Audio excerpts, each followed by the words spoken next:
తెలంగాణ రైతులందరికీ నమస్కారం. ఇప్పుడే అందిన తాజా సమాచారం.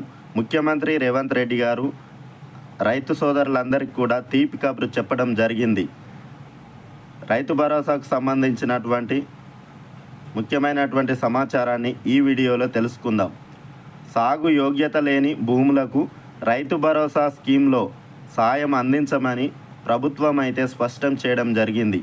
ఇదే విషయాన్ని రైతు భరోసాకు సంబంధించినటువంటి మార్గదర్శకాల్లో కూడా పేర్కొనడం జరిగింది. సాగుకు యోగ్యమైనటువంటి భూములకే రైతు భరోసా పథకాన్ని అందజేస్తామని చెప్పడం జరిగింది. ఎకరానికి 12,000 రూపాయలు ఇస్తామని సీఎం రేవంత్ రెడ్డి గారు చెప్పారు. ఈ రైతు భరోసా తెలంగాణలో కాంగ్రెస్ ప్రభుత్వం వచ్చిన తర్వాత కొత్త నిర్ణయాలు అయితే తీసుకోవడం జరుగుతూ ఉంది. పలు అంశాలలో మార్పులు చేర్పులు కూడా చేస్తుంది. ఇప్పుడు తెలంగాణలో రైతు భరోసా పథకం అమలు కాబోతుంది. ఈ నెల 26వ తేదీన గణతంత్ర దినోత్సవం రోజున రైతు భరోసా పథకాన్ని ప్రారంభించాలని ముఖ్యమంత్రి రేవంత్ రెడ్డి గారు సంకల్పించారు. అందుకు మార్గదర్శకాలను కూడా విడుదల చేయడం జరిగింది. ఎట్టి పరిస్థితుల్లో అనర్హులకు రైతు భరోసా పథకాన్ని అందించబోమని ప్రభుత్వం అయితే తేల్చి చెప్పడం జరిగింది. అయితే రైతు భరోసా పథకాన్ని పొందాలంటే, రైతు భరోసా పథకం వర్తించాలంటే సాగు భూమి ఉండాల్సి ఉంటుంది. సాగులో లేనటువంటి భూములకు రైతు భరోసా పథకాన్ని వర్తింపజేయమని, రైతు భరోసా ఇవ్వవని ప్రభుత్వం అయితే నిర్ణయించడం జరిగింది. ఈ పథకాన్ని పకడ్బందీగా అమలు చేయాలని ప్రభుత్వం నిర్ణయించడం జరిగింది. సాగు యోగ్యత లేనటువంటి భూములకు రైతు భరోసా పథకంలో సాయం అందించమని ప్రభుత్వం స్పష్టం చేయడం జరిగింది.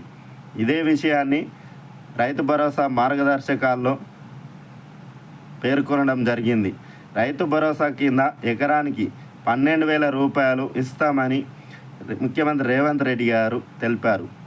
సాగు చేసేటటువంటి భూమి ఎన్ని ఎకరాలైనా సరే రైతు భరోసా ఇస్తామని తెలిపారు.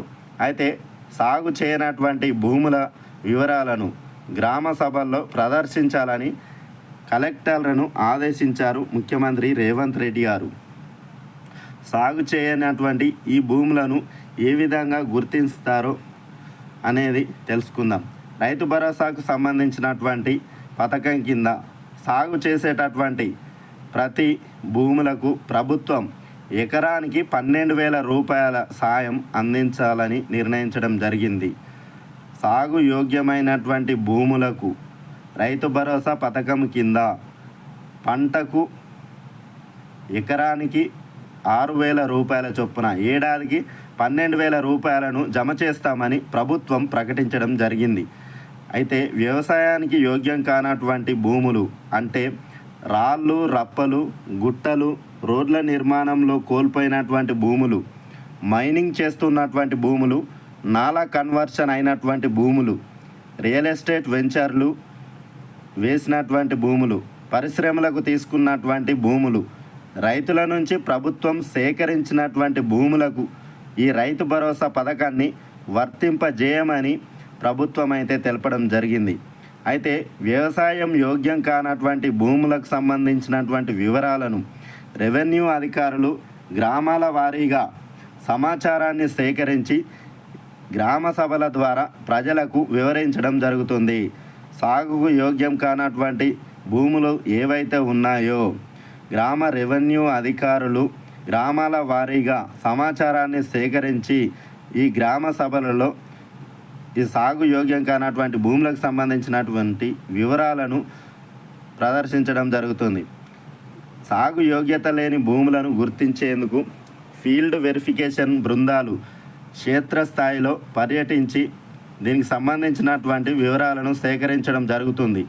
ఈ బృందంలో రెవెన్యూ, వ్యవసాయం, పంచాయతీరాజ్ అధికారులు ఈ బృందంలో ఉంటారు.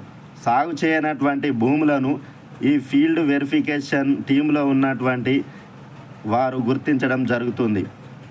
అయితే పంచాయతీ కార్యదర్శి, ఏఓలు, రెవెన్యూ ఇన్స్పెక్టర్, ఫీల్డ్ వెరిఫికేషన్ బృందంలో లీడర్స్గా ఉంటారు. ఈ బృందంలో revenue village assistant, field assistant, RA, ఏఈఓలు సభ్యులుగా ఉంటారు. జిల్లా కలెక్టర్ సారథ్యంలోని డిఏఓలు, ఎంపీడీఓలు తదితర ఉన్నతాధికారులు ఈ బృందాలను పర్యవేక్షించడం జరుగుతుంది. ఈ యొక్క బృందాలు క్షేత్రస్థాయిలో పర్యటిస్తూ నాన్ అగ్రికల్చరల్ వ్యవసాయేతర భూములను గుర్తించడం జరుగుతుంది. సర్వే నంబర్ల ఆధారంగా వివరాలను సేకరిస్తారు. ఆర్ఓఆర్, పట్టాదార్ పాస్ పుస్తకాల యొక్క జాబితాలను పరిశీలిస్తారు. భూభారతి పోర్టల్ నుంచి జాబితా, విలేజ్ మ్యాప్, శాటిలైట్ మ్యాప్ల ఆధారంగా ఈ భూములను గుర్తించడం జరుగుతుంది. అన్నింటినీ బేరీజు వేసి వ్యవసాయ యోగ్యం కానటువంటి భూముల యొక్క జాబితాను రూపొందించడం జరుగుతూ ఉంది.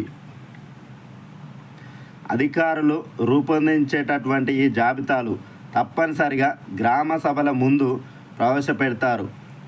ఇందులో ఆయా భూముల యొక్క వివరాలను ప్రదర్శిస్తారు. ఏమైనా అభ్యంతరాలు ఉంటే కూడా పరిశీలించి సమస్యకు పరిష్కారం చూపిస్తారు. ఈ మొత్తం యొక్క వివరాలు సేకరణ ప్రక్రియ పూర్తయిన తర్వాత గ్రామ సభ ఆమోదముద్ర వేస్తుంది. గ్రామాల వారీగా జాబితాలను గుర్తించి వ్యవసాయ యోగ్యం కానటువంటి భూముల పట్టికను ఫైనల్ చేస్తారు. ఈ భూములకు రైతు భరోసా అందించరని గుర్తుంచుకోవాల్సి ఉంటుంది. క్షేత్రస్థాయి సర్వే ప్రక్రియ జనవరి 16వ తేదీ నుంచి ప్రారంభమైంది.